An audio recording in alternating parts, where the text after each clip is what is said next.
The moment that sticks in my head like a thorn under the nail? It wasn't the gala, or the champagne, or even that smug little text that would eventually set the whole circus on fire. It was 3 weeks earlier in the break room when Derek, with that greased up frat boy grin, told the new hire, Sloan, she's kind of like legacy code. Can't delete her outright, but we're working on the update. He chuckled. I didn't. I just stirred my burnt coffee and pretended not to hear. I'd heard worse. I'd survived worse. But that day something turned. I'd been at Halcyon Systems for 12 years. Not coasting with seniority 12, no. I built our innovation division from a glorified broom closet in the annex to a 60-person powerhouse with 3 patents pending and 5 major clients. I'd done it without demanding glory, without throwing elbows. While Derek and his ilk were busy ordering custom leather notebooks with their initials embossed in gold, I was mentoring interns, debugging prototypes at 2 a.m., and taking phone calls from vendors on my kid's birthday. And somehow I was still the invisible one. Look, if you're still listening at this point, and not Derek, because I know he rage Googles me now, do me a quick favor. Hit the like. Maybe even subscribe. I know every YouTuber and their grandma says it, but our little team behind this channel reads every comment, every click, and it fuels us harder than Derek's ego in a mirror. Thanks. Now back to the dumpster fire. See, here's the thing they never tell you when you make it to the VP table as a woman who didn't go to Stanford, doesn't golf, and dares to wear flats. You're allowed in the room, but no one hears you unless you're echoing someone else. I watched junior execs, mostly men, mostly loud, mostly useless, get showered in praise for quoting strategies I had outlined in dusty Google Docs a year ago.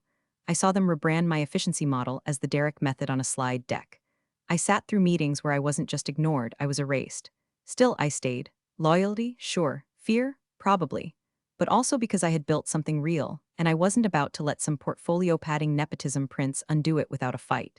Besides, someone had to run the place while the thought leaders were busy doing TED Talk karaoke at conferences. The real kicker? I knew they were grooming Derek to replace me before HR even got their ducks in a row. The signs were there. My budget approvals started getting lost. I was suddenly asked to send pre-reads and post-reads and summary emails to ensure alignment.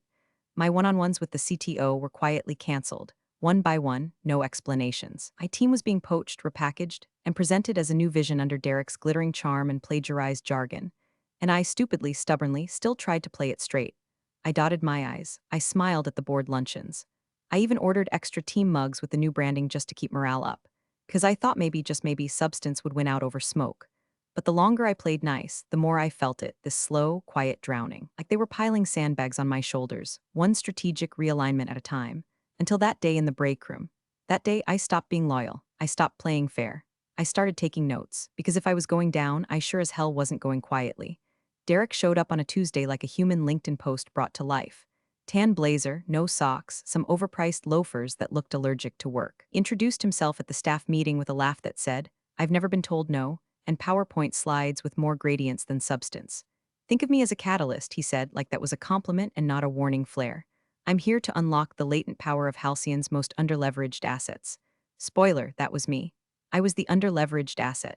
Within 48 hours, he'd parked himself in my war room, the one with 12 years of post-its, prototypes, and pizza boxes I'd called the Innovation Cave. He slapped his laptop on my table and said, let's co-lead the Q3 tech initiative. The board wants a tighter feedback loop. Translation, I'm taking your project. You're gonna smile while I do it. No one questioned it, not out loud. Because Derek had the golden pedigree. MBA from somewhere that rhymed with Yale. A stint at a startup that got acquired purely for its mailing list. Most importantly, he married the daughter of John Everstone, who just so happened to be the loudest voice on our board. No conflict of interest there, right? The slide deck I'd been refining for 6 months, every schematic, every diagram, every client insight I'd spent weekends developing, started showing up in Derek's weekly alignment briefs, just with different fonts and a lot more white space. When I pointed it out to my boss, she shrugged. It's just branding. He's a big picture guy, sure, and I'm the janitor apparently. He started changing names on the project folders. Just to streamline ownership, he said, fingers tapping like a drum solo on Red Bull. My name was gone by Friday. By Monday, he was holding stakeholder syncs without inviting me. One of my junior engineers texted me, confused, are we supposed to be reporting to Derek now? I replied with a thumbs up and then deleted the message, because now I was documenting everything.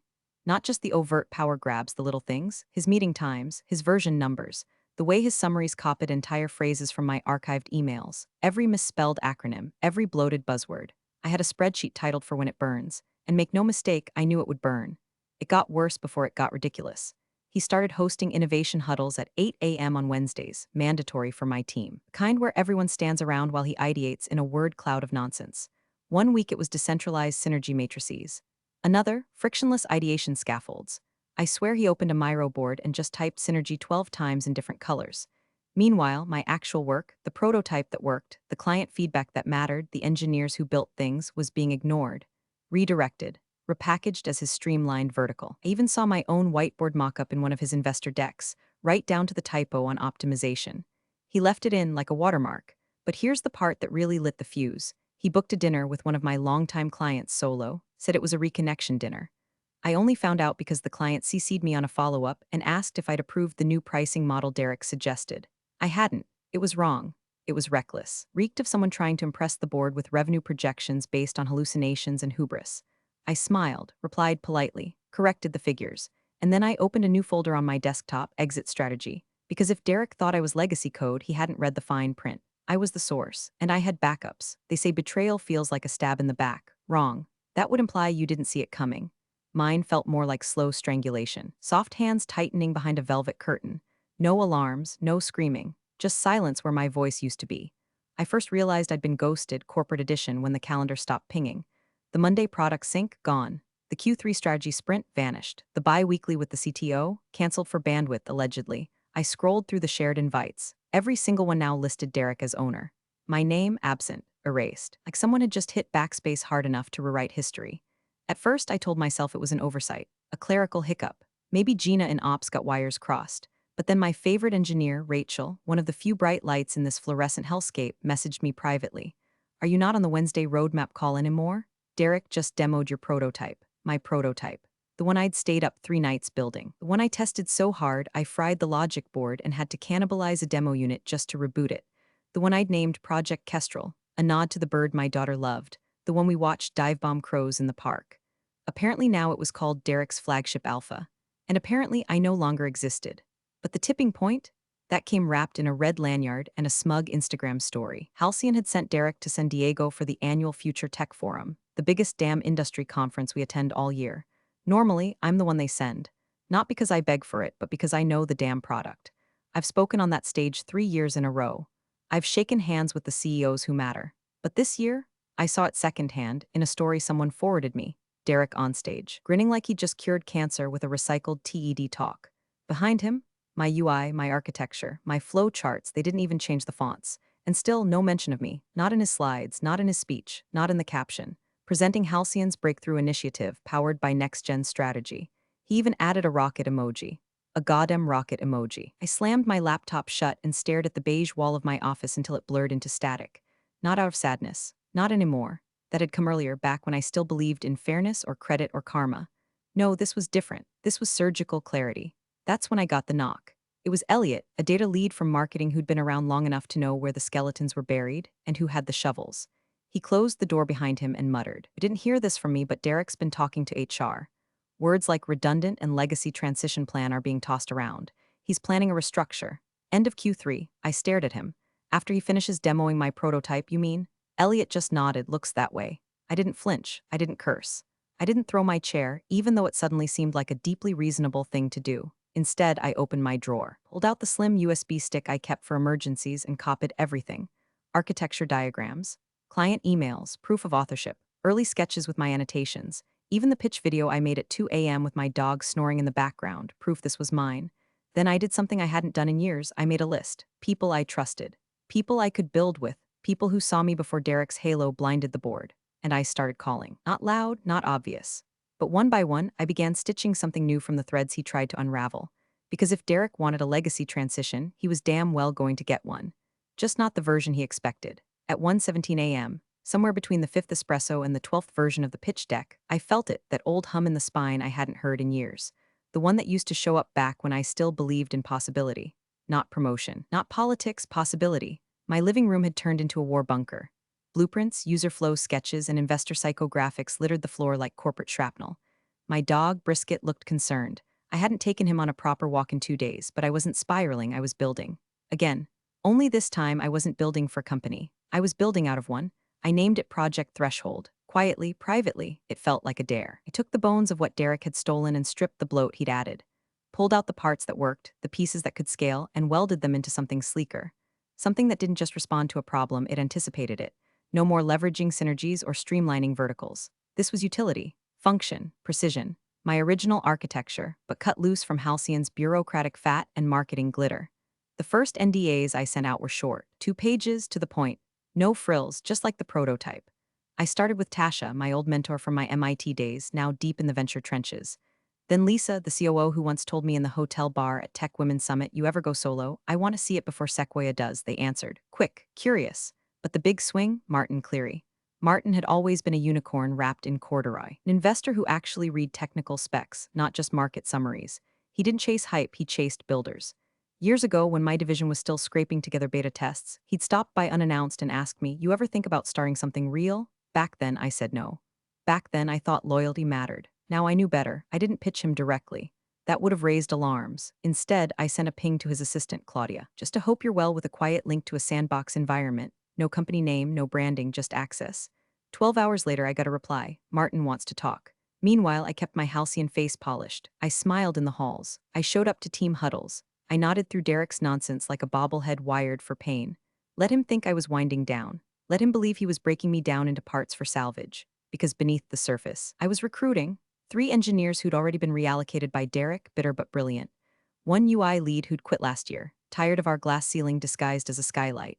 A cloud security architect from a partner firm who owed me a favor. A big one. We met in coffee shops, on encrypted calls. One time, in a bowling alley during league night, because nothing says stealth like standing between 2 guys named Carl arguing about wrist angles. Every meeting ended the same way, with a soft laugh, a raised brow, and a quiet, "You in?" They all were. I wasn't just leaving Halcyon, I was extracting its soul. The more Derek paraded around with his borrowed slides and AI-generated jargon, the more oxygen I had to build freely in his shadow. He was so busy polishing his fraudulence. He didn't see me turning the lights out behind him. Each night I worked felt like reclaiming something they tried to take. Each line of code typed without his oversight felt like breathing again. I wasn't tired anymore. I was electric, ready, and most dangerous of all, I was done waiting for permission. The gala loomed like a guillotine wrapped in satin napkins and fake smiles. Derek was practically vibrating with anticipation, gliding through the office like some botoxed prophet, talking about legacy transitions and the vision we'll unveil at the gala. He held court in the break room, name-dropping journalists who'd confirmed their attendance and casually mentioning he'd hired a freelance videographer to capture the moment for his professional reel. Professional reel. Like this was his damn wedding. I kept my smile glued on and my resignation letter saved in drafts. I didn't need to send it, not yet, because I wasn't going to walk. I was going to detonate. At all hands, Derek unveiled the new gala theme, Forging Forward, Halcyon's next evolution. It had the hollow clang of a middle manager trying to sound epic. He clicked through slides packed with my work, each stripped of its context like organs harvested for transplant. In one, I spotted the original wireframe from my prototype. He'd slapped a new name on it, Project Torchlight, and called it our most visionary initiative to date. I fought the urge to laugh out loud. Torchlight? The man couldn't debug a sandwich. My team glanced at me during the meeting. I offered them a shrug, nothing performative, just enough to say, let him have his pageantry. He won't own the ending. Back in my office, I shut the door, pulled up my inbox, and reread the note from Claudia, Martin Cleary's assistant. Martin will be attending the gala, bringing 2 associates who would love to hear more about what you showed him. No fanfare, just that, but I felt the gravity shift. The tightrope was shortening. Martin didn't show up unless he wanted to see something, not hear about it, not speculate, see it. The next 3 days were a blur of polish and preparation. I wasn't fixing the pitch, it was airtight, but I needed the moment to land. Because if you're going to go out, you don't tiptoe, you tear the damn rug out. I dug through old files and pulled the original documentation. Timestamped drafts, archived emails, dev logs with my name etched into the metadata. Just in case Derek tried to claim collaborative authorship once the fallout began, there'd be no ambiguity, no wiggle room. I slipped it all onto a backup drive, encrypted and stashed in my clutch. Just another accessory, just another night. The day of the gala. I sat in the hotel suite Halcyon had booked for us and watched Derek pose for pre-event photos in front of the branded step and repeat like he was accepting an Oscar. His suit probably cost more than my rent. I wondered briefly if he knew what night it was. Really knew, because I did. The media was here, the investors, the board. The next big thing was about to be presented. All eyes were on him, and yet, all I felt was stillness. Calm. Kind of quiet that comes before a storm, or right after you cut the wire and wait to see if the bomb ticks down or goes dark. I looked in the mirror and fixed a strand of hair. My dress, a deep navy column, no frills, looked exactly like something you'd wear to an execution. Which frankly it was. One last check of my phone. Claudia had messaged again, "We'll be seated near the stage." Perfect. I slid the drive into my clutch, picked up my wine-red lipstick, and painted on a smile sharp enough to slice tendons. Tonight wasn't for survival. Tonight was for reclamation. Derek had spent months stealing the stage. I was about to set it on fire. The ballroom was all glitter and pretense. Chandeliers clung to the ceiling like desperate debutantes, casting golden light over a crowd of clinking glasses and forced laughter. A jazz quartet played something vaguely expensive near the Rosado station, and everywhere I turned, someone was toasting to a new era. Derek worked the room like a politician in heat. I watched him air kiss a board member's wife, slap backs with two VCs I'd introduced to the company years ago, and toss out phrases like disruptive scalability with the reckless abandon of a man who'd never written a single line of code in his life. He spotted me near the bar and zeroed in, grinning like he was about to offer me a timeshare. "Sloan," he drawled, straightening his cufflinks in that way guys do when they're about to drop something shitty disguised as professional. "Can you believe this turnout? I mean, just imagine if you'd been able to scale Torchlight this well back when it was yours." I smiled with my teeth, not my eyes. Hard to scale something when half your funding's being siphoned into yacht lunches and branded hashtags. He laughed, but it faltered just a hair too quickly. He leaned in, voice low and performatively sympathetic. "Look, I know this year's been transitional, but we're all team players, right? Let's just make tonight about celebration. One last dance, so to speak. One last dance." He walked away before I could reply, already floating toward another donor with a handshake locked and loaded. I downed my champagne in one long, silent swallow. Dinner was sea base with a saffron reduction and betrayal in the air. By the time the waiter placed the dessert menus on the table, some ironic deconstructed tiramisu, I knew it was coming. And sure enough, it did. My phone buzzed. "Derek, just 2 words and an emoji. Fired equals will announce after dessert." I stared at it for 3 full seconds. Not because I was surprised, please. Derek telegraphs his punches like a toddler in a Batman costume. No, I was savoring it, committing it to memory. The exact moment the fuse hit the powder. I didn't show the text to anyone. I didn't gasp or bolt upright or drop my fork in a dramatic clatter. Instead, I locked the screen, slipped the phone back into my clutch, and took a slow sip of the fresh champagne the waiter had just poured. Then I glanced at the program folded beside my plate. There it was, tucked between Lifetime Achievement Award and closing remarks. Team tribute presented by Sloan Harper. I rose slowly, adjusted my clutch, smoothed my dress, walked toward the stage like I was headed to a piano recital and not a public execution. The crowd clapped politely, most of them too drunk or self-absorbed to register anything out of place. I stepped into the light, took the mic, and smiled at a sea of faces that had never really seen me. From the corner of my eye, I caught Derek laughing at something. Probably assumed I'd still read the script, still play the good soldier, and maybe I would have once, but not tonight. Tonight, I wasn't here to read a tribute. I was here to write the ending. I adjusted the microphone with a poise that felt eerily automatic, like muscle memory from all those years doing everyone else's talking points. A hush fell, the kind that happens just before people expect to be mildly moved and completely bored. I scanned the crowd. Sequins, Bodies, champagne flutes balanced like afterthoughts. The same people who'd smiled past me in elevators for years. Tonight, they'd listen. I began as expected. "I'd like to take a moment to acknowledge the brilliant minds who have made this year's projects possible." I listed names, my people. Engineers who got no press coverage, designers who built the UI from scratch while Derek smoothed his hair and gave Tex-level drivel to press interns. I gave them all their flowers, one by one. I watched Derek's mouth tighten from across the room as I skipped his name. Deliberate, surgical. I paused, letting the final name hang in the air. Then I glanced down at the little cue card that was supposed to wrap my speech with inspirational unity. Instead, I slid it into my clutch and replaced it with my phone. Before we close, I said, "Eyes up, tone even, I received a message just now. May I read it to you all?" There was a soft murmur, the polite kind. Confusion wrapped in curiosity. I tapped the screen, opened the message, and held it up just long enough to let the timestamp glow like an omen. Fired equals, will announce after dessert." It echoed. The words cut the air like a scalpel, clean, cruel, irrevocable. Gasps. Someone near the front dropped their fork. Across the room, a reporter from Tech Next lowered her glass and immediately grabbed her phone.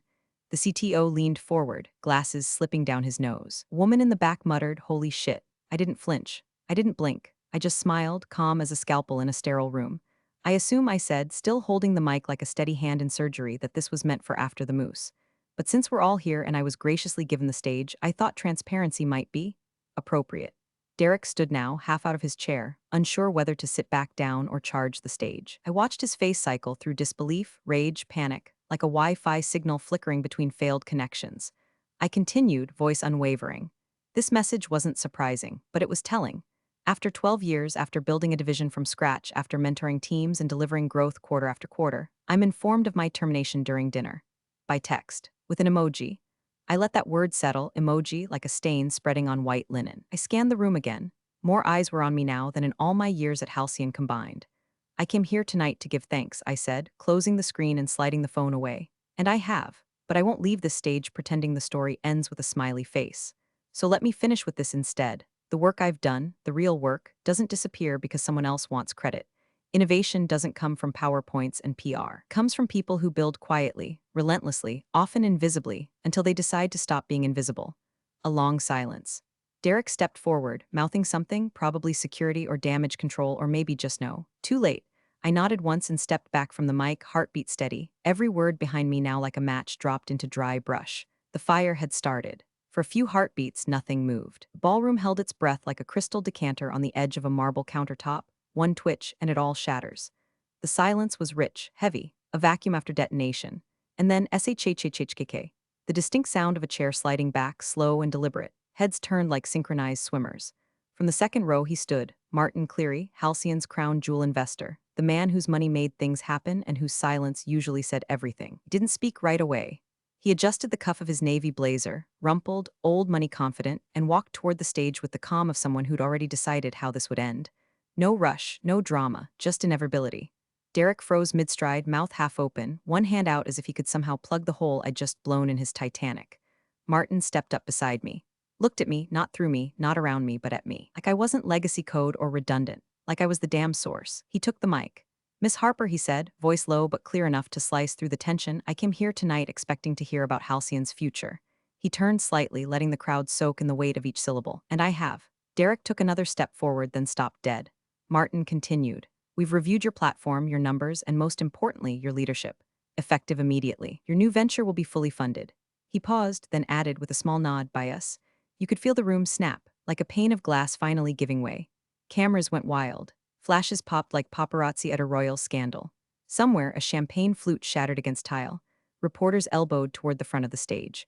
I caught one whispering into a mic. Martin Clearyback's ex-Halcyon VP in live coupe Derek looked like he'd swallowed a mouthful of wasps. He sputtered something. "This is a mistake. She's not cleared. This isn't how we do." But no one was listening to Derek anymore. The board chair dropped her napkin like it had caught fire. The CTO leaned back, clearly recalculating every future he thought he understood. The marketing director stared into the middle distance like someone who just realized their golden boy was made of tinfoil and delusion. Martin handed the mic back to me without fanfare. No grand speech, no dig at Halcyon. Just a gesture. "We see you, we chose you." I didn't say anything. I didn't need to. The stage belonged to me now, not because I fought for it, but because I earned it, and someone with power finally stood up and said it out loud.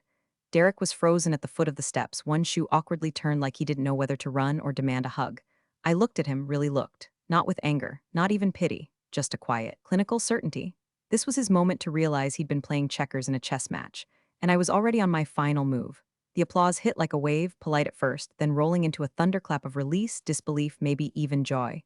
Some clapped out of shock, some out of solidarity. Some because they knew what they'd just witnessed. Not a speech, not a scene, but a shift, a tectonic one. I stepped down from the stage, heels silent on the carpet, the mic still warm in my hand.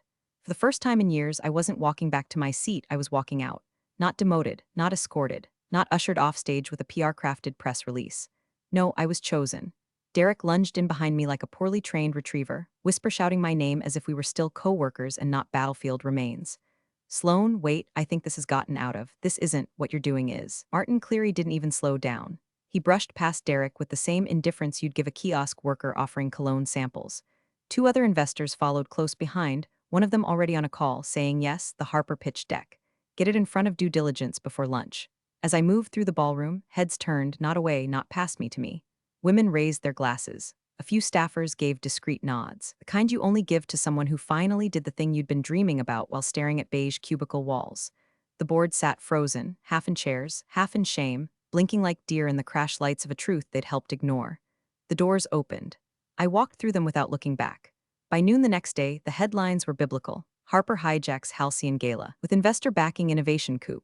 Derek Monroe placed on leave after live firing backfires. Cleary Group funds breakaway venture, led by ex-VP Sloan Harper tech bloggers, were calling it the slide deck decapitation.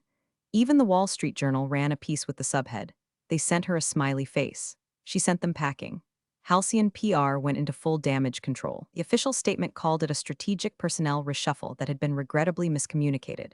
Sure, and my dog's a senior project manager. Derek was placed on temporary leave pending internal review, which everyone knew meant we're finding a legal way to fire you without him tweeting screenshots. By nightfall, my LinkedIn was a war zone of connection requests and thinly veiled job offers. My inbox, 43 meeting invites, 3 term sheets, 1 invite to keynote at an AI summit in Zurich, all in 24 hours. I sat in my apartment, barefoot on the hardwood, dress unzipped halfway, watching the city lights buzz beyond the window like they knew. Brisket, still confused by all the extra walking this week, slept with one paw over his eyes. I uncorked a bottle of wine I'd been saving for some milestone I'd recognize when it came. I took the first sip, then opened my laptop, not to work, just to watch the numbers roll in, the faces change. The tone shift in every email from people who once couldn't remember my name. But it wasn't ego, it was peace. Because the game had never been rigged. I'd just been playing theirs, and now I was building my own. Thanks for watching, you cubicle warriors. Hit that subscribe button. Unless you're my old boss, then you're on your own. Revenge of the coffee pot strikes again.